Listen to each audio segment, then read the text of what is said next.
We start with breaking news from 1600 Pennsylvania Avenue and serious new questions about the president's health, including the fact that at the building we are looking at, the White House, a top Parkinson's doctor visited the White House nearly a dozen times, and now the White House refuses to talk about it. The president, I can tell you, has seen a neurologist 3 times, as it's connected to a physical that he gets every year that we provide to all of them. That's a very basic, direct question. Wait. Hold on. Wait a second. 8 times, or at least once, in regards to the president specifically. Hold on a second. That's what you should be able to answer by this point. Wait, no. No, wait a minute. Ed, please. A little respect here, please. Every time he has a physical, he has had to see a neurologist. So that is answering that question. No, it's not. No, it is. It is. You're asking me. Kennard, come to the White House. But I also said to you, Ed, I also said to you, for security reasons, we cannot share names. And so it begins. First tonight, there is a very simple question. If President Biden is unfit to run for president, as so many Democrats now openly say, and as so many in the media seem to question, then he is unfit to be president. It's very simple. For the past week, and I was on vacation, consuming news as just a normal person, not watching cable and off Twitter. Well, everybody's been talking about whether the president can or should run for re-election. Can he win after the disastrous debate performance? How does he come back? And that wasn't because of bad policies or inflation or the border or crime. It was because the debate and the subsequent gaffes over the past week have made it clear that the most powerful man in the world suffers from some type of real cognitive issue. No American should take pleasure in saying that, but it's true. We can all see it with our own 2 eyes. A world-renowned Parkinson's doctor came to the White House close to 10 times.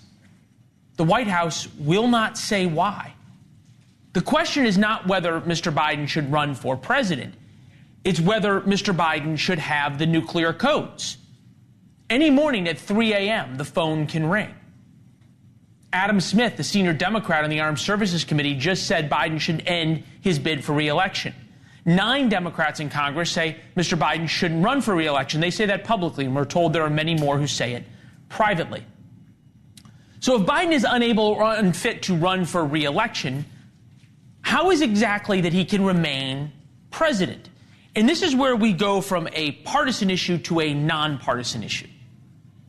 Because the commander-in-chief's abilities, his faculties, his control of his thoughts, his ability to articulate things, not for 90 minutes after a week of prep, but at 3 o'clock in the morning when the phone rings, that's not a partisan issue. Because for those who care about the country, the republic, the idea about America, this is much more than the partisan result of a presidential election. Biden's current mental state should and is terrifying. What's even more terrifying is the White House, and even more terrifying than that, the president's unwillingness to simply tell the truth about it. Mr. President, if anybody in my family had a night like that, like if my Joe had a night like that, or my kids or anybody, I'd probably want to do some sort of workup and medical workup and make sure he's okay. Have you been tested for any age-related illnesses? Let me put it this way. If there was something that was wrong that night, it's not like it comes and that's one night and it goes away. That's why I've been out. I've been testing myself, been testing everywhere I go, going out and making the case. And almost every day since he's made the case, he's had some other issue. Let's put aside the fact that MSNBC asked the question we all want to know. Mr. Biden wouldn't answer it. And to be fair, he's flunking the test every day and everywhere he goes. It's sad for us to say. He needs a teleprompter to talk to donors. He doesn't have events after 4 or 5 in the afternoon. That's why this is all a question. Fitness for the presidency is like being pregnant. Either you are or you are not. You can't be half pregnant. You can't be fit for the presidency, but unfit to run for the presidency. Debbie Wasserman Schultz, one of the few Democrats willing to publicly talk about the president's condition, will be with us in a minute. Meantime, Bill O'Reilly is here, host of the No Spin News, author of the coming book, Confronting the President's No Spin Assessments from Washington to Biden. Bill, after the debate on Friday, I said that Republicans should be worried because whoever they replace Joe Biden with will likely beat Donald Trump. The polling is now bearing that out more than ever. Should Republicans be even more nervous as the news for Joe Biden gets worse? That would be a waste of time, Leland. It's inevitable that President Biden will not run. The latest with the doctor visiting 10 times or whatever it is. Congress now getting involved with that. They'll subpoena the doctor. He can hide behind medical privilege and all that, but it's not going to wash. So it's a matter of when. The countdown has begun. Barack Obama has bailed on Joe Biden, and the former president is the most powerful person by far inside the Democratic Party. So it's when. Now, as far as who's going to take his place, what I'm hearing is Kamala Harris has the most support because the others, the governors, Whitmer, Shapiro, guy out in California, Gavin Newsom, they don't have any organization. They don't have any juice in D.C. So it's probably going to be the vice president that takes the slot on the ticket. That's the logical scenario. So Republicans, they don't seem to be very worried about Kamala Harris. She has a long history of gaffes herself. She's not impaired. And I think, to be fair, in her California experience, she, conducted herself competently. But she's way out of her league in international affairs. I mean, no question about that. But she's not right. Donald Trump. Kamala versus Trump. Who does best? Non-white voters. Harris is 8 points ahead of where Biden is. 18 to 34 voters. Harris is 6 ahead of Biden. Independents, 13 points ahead. That's a very different race than Trump versus Joe Biden. But that poll is bogus because she hasn't been tested. It's bogus. I mean, you have to take a look at her in interviews. I think they'll do very few of them. She's not fast on her feet. So I don't believe that poll for a second. I mean, that's just, you're pulling it out of thin air. What Donald Trump will do, and he's got to be very careful here, because Kamala Harris will use the race card and the gender card. Absolutely. So everybody's got to be aware that you got to get her on issues. You can't get her on personal stuff. She is a DEI hire. Everybody knows that. Had she been a white man, she never would have gotten the VP nod in a million years, because she was not at the level of, I've got to have this person. Wasn't that at all. And the Biden people had disdain for her the first 2 years in office. That's why they bagged her with the border stuff. They set her up down there.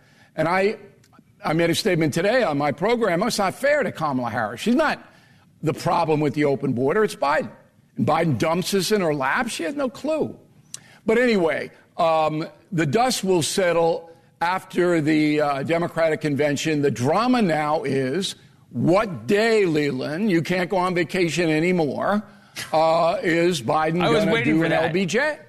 Say, look, I was waiting. There's so much to unpack here.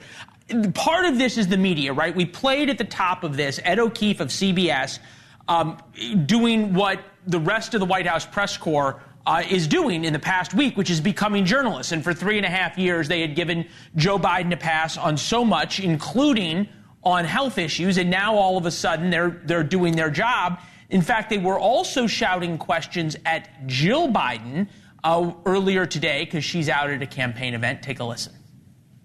Dr. Biden, do you have any message to House Democrats who are calling for your husband to drop out of the race? How are you feeling about the state of the race? All right, ladies.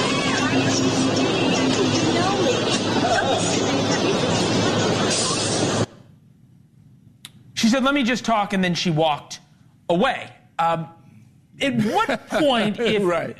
Yeah, at what point here, good luck getting an interview with her. At what point here is the media going to, A, keep at this? You seem to think until he drops out. Or if he weathers the storm, and you are incorrect, which I know would never happen, but if you are, does the media turn back around and somehow rehabilitate Joe and Jill Biden because they hate Trump so much? They can't do it. They just can't do it. Maybe when it comes down to endorsements, they'll say, well, we hate Trump so much that we'll go with Joe. But they can't get behind and push Joe. You saw Stephanopoulos on Friday. That was a very interesting interview because Stephanopoulos is in the bag for the Democrats, always has been. Everybody knows that, all right? The fact that he's a lead correspondent on ABC News, if Peter Jennings were still alive, because I worked with Jennings, he would have never, ever countenanced that.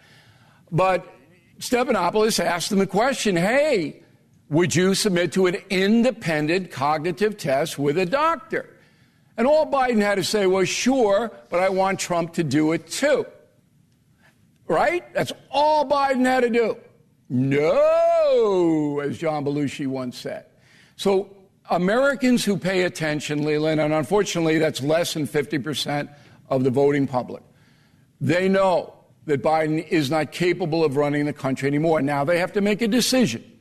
Do you throw in with a president who did pretty well policy-wise in 4 years, even though you don't like him, or do you put your family and the nation at risk by voting for a man who's clearly incapacitated? To me, that's no choice at all. Well, so that's what you're laying out, right, in terms of if Biden stays on. One thing that's going to happen probably before Joe Biden drops out is learning who Donald Trump's VP pick is. Possible running mates: Marco Rubio, J.D. Vance, Sarah Huckabee Sanders, Doug Burgum, Tim Scott, Tom Cotton, Byron Donalds, Elise Stefanik, Ben Carson. It seems as though we have settled now, at least if you think about who Trump likes to see on the Sunday shows. Marco Rubio, J.D. Vance, Doug Burgum has been out there an awful lot. Does the fact that you predict a candidate other than Joe Biden as the top of the Democratic ticket, should that change Donald Trump's VP pick? It won't. So who he should pick is Nikki Haley. That would assure him a victory in November, in my opinion, because 100%. Independent women would take a look. But he doesn't like Nikki Haley, and I don't blame him. I don't like Nikki Haley. But I know Nikki Haley is a very smart woman who could run this country. You put Nikki Haley up against Kamala Harris in a debate, she'll wipe her out. What I think is going to happen is Trump is going to take little Marco Rubio. And he's going to do that because the Hispanic voting public is tilting Trump's way. And it's a much larger vote than African Americans. Sure. And I think that Rubio is going to be the pick. But I'm guessing here. It's not like the Biden prediction, okay, where I'm 90% sure Biden's toast. I'm guessing on Trump's VP. But if it were me and I were Trump, Nikki Haley would be the VP. Only 90%. So you're leaving out the possibility. Your tweet said the decision has been made. So are you walking that back a little bit? Well, it has been made. But wait. You were on vacation sunning yourself, okay? You missed the follow-up, okay? The one thing I got wrong, and everything that I said the day after the debate has come true. Everything except one. I didn't count on Jill Biden. If you read my book, Killing Reagan, Jill Biden is now channeling Nancy Reagan. It's exactly the same thing. There is no access to Joe Biden by anyone unless Jill Biden approves. Joe Biden does everything his wife tells him to do, and we all know husbands like that. But this one, I didn't think that she was going to put her husband in this kind of danger. And let me just, one more, because I know you got to run. Can you imagine the stress that Joe Biden is under as a human being right now? Every word, every slip, everything he does is on page one. he screws up anyway. All right? Boom. Boom. Every hour of every day, somebody is saying bad things about Joe Biden. There's only so much a human being can take. And Jill Biden is putting her husband in that kill zone. And that is the truth. All right. Well, you make a great point in terms of Joe Biden. We're going to do a lot more on that later in the show, later this week. Bill, it's good to see you as always. Thank you. All right, Democratic donors are turning on Biden one by one. Is there anything the White House can do to save the president's image? Plus, shock election. And we're going to go overseas for a second. This is true. What the results in France tell us about the future of America. Just look at the flags in France. We'll see you in a minute.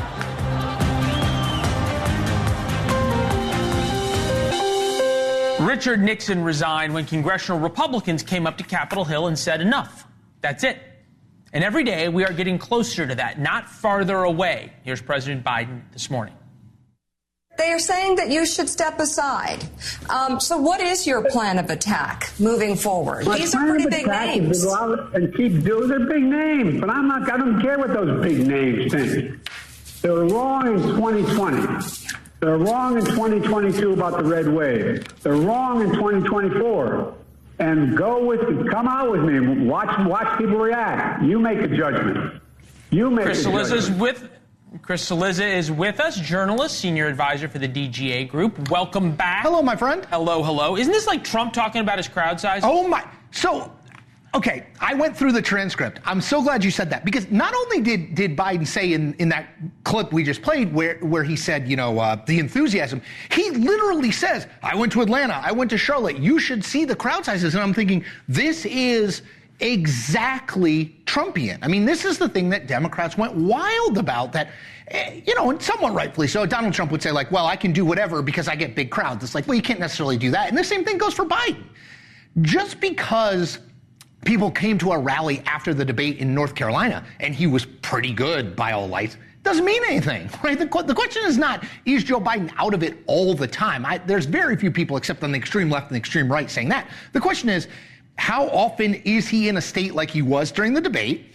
And is it getting worse? Because we're not talking about Joe Biden. I always tell people this. We're not talking about the end of Joe Biden's second term, right? Well, he's got 4 months left in his term and let him ride it out. But he's running for a second term.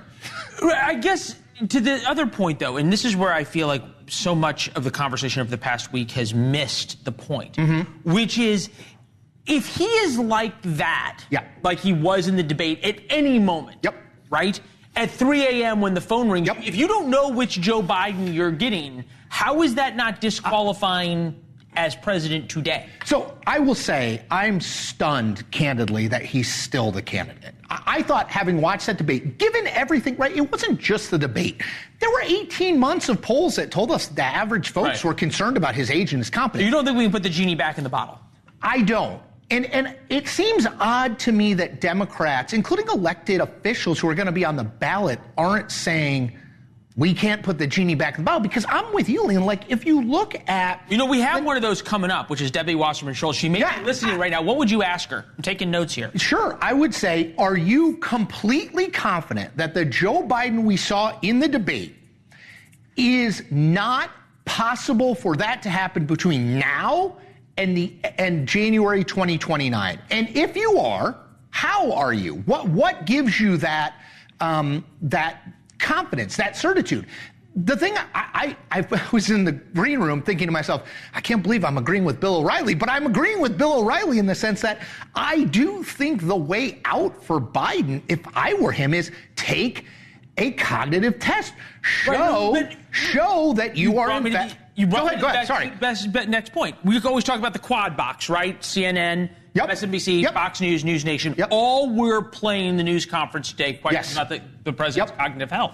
The problem may not be the debate, right? It's the problem that Joe Biden doesn't have or is unable to fix the debate by taking a cognitive test, holding a news conference every Monday at 6 p.m., whatever it is, he can't do it. That to me is the issue. People say, like, well, he'll just hold a press conference every week. It's like, well, that was the advice that people, at least some people I know I was, unofficially, but saying if Joe Biden wants to solve this age incompetence problem, which is not new, by the way, just again to reiterate, yes, the debate made it worse, but 18 months ago we were talking about this. If he wants to solve that problem, what you do is you put him out there. Now, is it a risk? Sure, it's a little bit of a risk. This is pre-debate. He's 81 years old. He clearly moves slower. There's some reports that he thinks a little bit slower, but you got to put him out there. Why didn't they put him out there? Now we know. Right, because they didn't, because of what we saw in the debate. They were worried that would happen, which again raises the question to me with all these Democratic elected officials, like, are you comfortable? Forget the politics of, do you think he can win? Are you comfortable with this person being the president of the United States for 4 more years? Because look, it is unlikely that Joe Biden at 81 is going to be more with it than Joe Biden at 85. He may be equally with it, but he's certainly going to be more. He's not aging backward. I mean, right? Like, I'm less athletic. I was never terribly athletic, but I'm less athletic at 48 than I was at 28. This doesn't surprise me. And I will be less athletic at 68. It's still a world-class athlete, by the way. Yeah, and mine as well. Debbie Wasserman Schultz on the other side of the break. We'll see you in a second.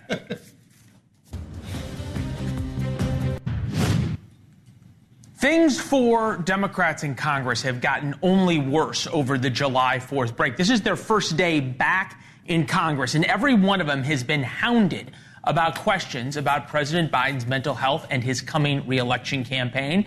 Congresswoman Debbie Wasserman Schultz is with us, Democrat from Florida, former chair of the DNC. Nice to see you, ma'am. Thank you. Staying out in sweltering heat here in old Washington, D.C. Put up a list right now. It's just what we do. In here. I can handle it. Oh, okay, I like that. We put up the list right now of the Democrats so far who have said President Biden needs to step aside. Jerry Nadler, longtime Democrat in the Judiciary Committee. Adam Smith, perhaps the most senior now Democrat of Armed Services, who said this.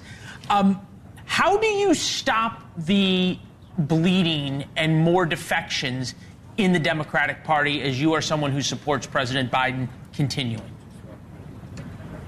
Well, in the conversations that I've had with my colleagues today throughout the day, it's very clear that we are having conversations with one another. We'll speak in our caucus meeting tomorrow. And the running thread of sentiment that I have gotten from my colleagues is that the overwhelming majority believe that Joe Biden has been the best president we've had in modern times, and that he is our nominee, should be our nominee, and will be our nominee, and that we need to rally together to make sure that we can focus on winning these battleground states, getting voters to turn out, and drawing the extreme contrast between who the Republicans will nominate next week at their convention, a convicted felon who's an adjudicated rapist who has proposed and implemented some of the most extreme policies that would upend our democracy, and the goodness that President Biden represents, and fair who enough. has So, made sure I'm glad that you we've brought reduced up prescription drug costs. I'm glad you brought up the Donald Trump issue, and I think it's an important one, because take at face value that it's a genuinely held belief by Democrats, and I think it is genuinely held, whether it's true or not, that Donald Trump is going to end democracy or is a threat to democracy. Fine, fair enough, stipulated. How can you say, given Joe Biden's debate performance, his inability to have events from 10 to 4, his inability to talk to donors without a teleprompter, how is he the best Democrat of all Democrats to face what you all say is an existential threat? Joe Biden has demonstrated the immense, robust capacity to manage the most significant democracy and be the leader of the free world for 3.5 years. And that robust capacity continues. So I reject the entire premise that you just put forth. Joe Biden has ensured that we have created 15 million jobs and dragged our economy from the devastation from COVID, from Donald Trump's policies, back to the lowest unemployment rate that we've had in modern times. He's lowered prescription drug costs through the Inflation Reduction Act that I was proud to support, Capped in prescription drug costs for seniors at $2,000, hugely important, especially for seniors in my state. Fought to protect Social Security and Medicare when Donald Trump and Republicans want to end it as we know it. He is the absolute antidote to Project 2025, in which ma'am, Donald I understand Trump the talking. I understand the idea of listing all the things that I understand. All the things. Points. This is reality. Right, it is reality, and what I said before is also reality in terms of his inabilities to have events without having teleprompters. That's quite different. But hold on, let me get to a question. I'm not sure which Joe Biden that you're looking at. Every stock. Okay, well here. Okay, fine. Then let's play Joe Biden from the debate. We can both look at the same Joe Biden. Go ahead. If you want to hone, making sure that we're able to make every single solitary person eligible for what I've been able to do with the COVID. With dealing with everything we have to do with. Look, if we finally beat Medicare, and I'm going to continue to move until we get the total ban on the total initiative relative to what we can do with more Border Patrol and more asylum officers. President Trump? I really don't know what he said at the end of that sentence. I don't think he knows what he said either. In every stock perspective, it says past results are not a guarantee of future performance. You've listed past performance of Joe Biden. He's been effective in a way that Democrats wanted him to be effective. The question is, how can Joe Biden guarantee the American people that when the phone rings at 3 a.m. in the middle of the night for a crisis, that the Joe Biden who couldn't get a sentence out isn't the Joe Biden that the American people get is their commander-in-chief? Leland, since we're stipulating, I'll stipulate that Joe Biden didn't have a good performance at that debate, but that's kind of all you got. But what you also have, and look, policies that help the American people, that make sure that seniors can afford their prescription drugs, that make sure that we can invest like we have through the infrastructure legislation that is building roads and bridges and repairing roads and bridges and investing in other infrastructure all over the country. Past performance does predict future performance. That's not stock. That's policy quarterbacked by Joe Biden, passed by a Democratic Congress, signed into law, and that has made people's lives better. Contrast that with the Project 2025 that former President Trump is planning. He's planning to fire hundreds of thousands of career federal employees without cause. He's promised to arrest people and bring them up on military tribunals. He has yanked away and Congresswoman, is proud of reproductive rights for millions of women. That's the contrast. I hear all of the issues you have with Donald Trump. I understand those. We've covered them. We cover them every night.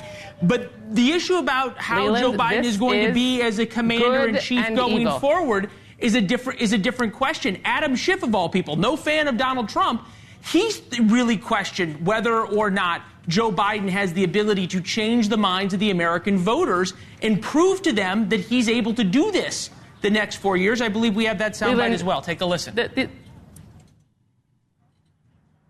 All right, we don't. Are you confident he can beat Donald Trump, or do you think he should drop out of the race? The interview didn't put concerns to rest. No single interview is going to do that. And what I do think the president needs to decide is, can he put those concerns aside? Can he demonstrate to the American people that what happened on the debate stage was an aberration, that he can and will beat Donald Trump? So without looking backwards to what Joe Biden has done and without blaming Donald Trump, what does Joe Biden have to do over the next couple of weeks to put those concerns to rest? What can he legitimately do? What he has been doing and will continue to do, and that is not only keeping his hand firmly on the tiller of the United States of America and moving us forward, but crisscrossing the country, speaking to voters, making sure that he can draw that contrast of what he's accomplished versus the nightmare that, is a movie we've already watched and that the American people don't want to go back to. And if you don't like that I'm talking about our accomplishments, then just look at the polling, because the polling for the last 10 days has shown this race continues to be close. If you ask members of Congress across the country what their constituents are saying, the feedback that we're getting, I can speak for myself and say the feedback I'm getting from my constituents is they want Joe Biden to stay in this race. The last thing on God's green earth that they want is to see another Trump presidency. They don't want a president who was proud of yanking away reproductive freedom from millions of women and promises more of the same. And so the Joe Biden that you're going to see, that's going to make sure that he can show, not just talk about his capacity, is the one that will crisscross the country, barnstorm through the battleground states, and ensure that he can win this election. It'll be close, but I'm sure he's going to get us across the finish line. And we're going to win the House back and hold the Senate. May we all have friends as loyal as you are, ma'am. It's good to see you as always. Please come back and see us in the air conditioning, all right? I'm a true believer, not just loyal. Thank you. That is apparent. Good to see you, ma'am. Thank you. All right, what about the doctors? We have heard from doctors for so long that you can't talk about Joe Biden's health. He's fine. When will we be able to have honest conversations and what the doctors are saying now about the pictures we're all seeing?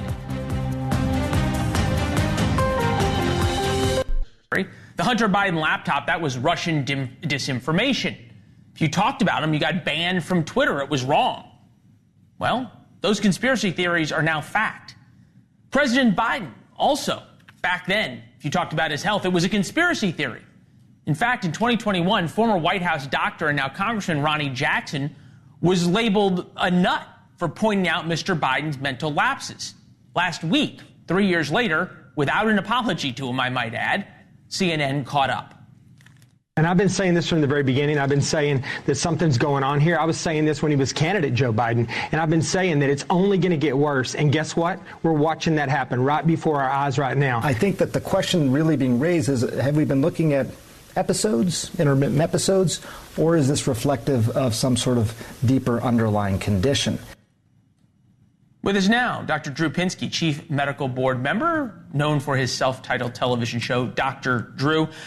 All right, lots to unpack here. The White House today admitted that the president talked to a neurologist 3 times during his medical exams. Won't say why. One of the top Parkinson's docs in the country has come to the White House at least 8 times. Won't say, in fact, won't even acknowledge publicly this person's name who was a visitor at the White House. If the White House isn't going to start talking about the president's medical conditions honestly, is it fair now for doctors to start speculating about it? You know, it's never fair to speculate about the diagnosis, but we are certainly at our liberty to describe what we see. Let me just say that when doctors are trained in medical school, we are shown images, pictures, say, of rashes, so we learn what rashes are when we see them out in the clinic. And when it comes to neurological diseases, we watch videos of people with things like movement disorders, and a video that would be exemplary of movement disorder would be watching Joe Biden walk, watching his arm swing, watching his lack of facial expression. These are a constellation of symptoms that are called Parkinsonian. Now, whether he has Parkinson's disease or not, that's what's not fair. No one should be speculating on what his diagnosis is. We don't know. A lot of things cause Parkinsonian features, but it is completely reasonable to say we are seeing motoric slowing, festinating gait, masked faces, slow speech. Let me just tell you what speech the Parkinson's Foundation says a Parkinsonian speech is. Stuttering, mumbling, slurring words, using monotone, speaking softly, having trouble projecting voice. This is all a Parkinsonian. So he's got multiple. The only thing he doesn't have is tremor that we can see at least. So this is simply a fact. I'm just describing what we are seeing, which are Parkinsonian features. Now, we can speculate. The one thing that happens to a doctor when he or she sees a list of these observable findings, we start thinking, well, what are the kinds of things that could cause those? I could give you that list. I can't tell you which one applies to him. None of them are particularly reassuring. Fair enough. And I say this respectfully because we enjoy having you on the show and we appreciate your opinion. This is very different, right, than the way Dr. Drew explained the Joe Biden we saw a couple of years ago. Take a listen.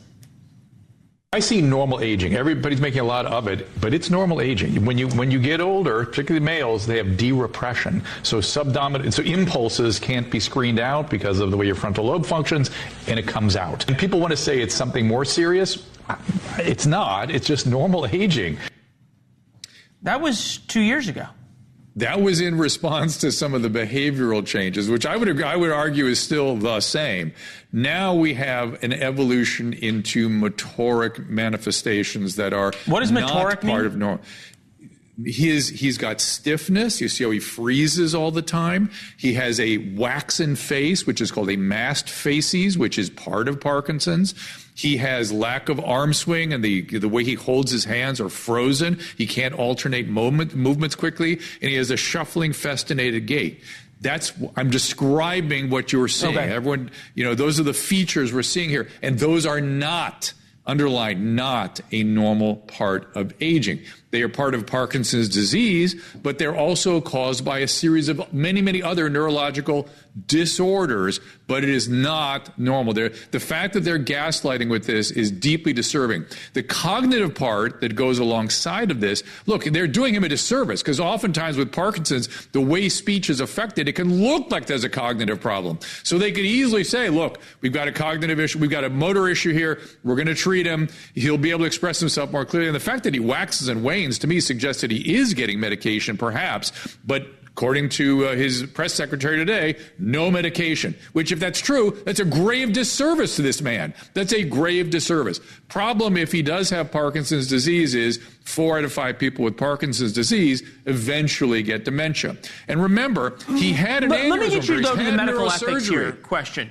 Let me get you the medical ethics here because I think this is an important point, and I want to get you on this. To me, one of two things is happening. Either we're all being lied to in one way or another by the White House, or as you're laying it out, the White House doctor who will not come speak to the press and sends a memo every year, the president's health's fine, and he takes a low dose, I think, of either something for your cholesterol or blood pressure or whatever, and that's it, is creating gross medical malpractice. If this is my father, I would have him checked in to whatever neurologist we could find, whatever situation we could find, until we got a diagnosis and got a medicine to make him better. I would agree with you, especially if he falls and breaks his hip or hits his head or something. But the reality is he has seen a neurologist, and he's seen him multiple times. So there is some concern. The question the press should be asking is, has he had a CAT scan? Has he had an MRI? Why isn't he getting, not is he on medicine? Why isn't he getting medicine for this particular syndrome that we can all see? Stop the gaslighting. And remember, everybody, he had brain surgery. He's had an aneurysm repair. And there are many consequences of that, including some of the motor problems we're seeing here. Wow. Dr. Drew, thank you as always. We appreciate it. Right. And I think you made a great point. Stop the gaslighting. What we saw today in the briefing room is the beginning, not the end. We'll talk to you soon, sir. You bet. All right. The White House is trying to keep the spigots of cash open. What they are telling the big money donors in Hollywood so they don't all jump ship. Adage in politics, candidates quit when their campaigns run out of money. That's why President Biden held a call with big donors today to try and reassure them that he's okay, nothing to worry about.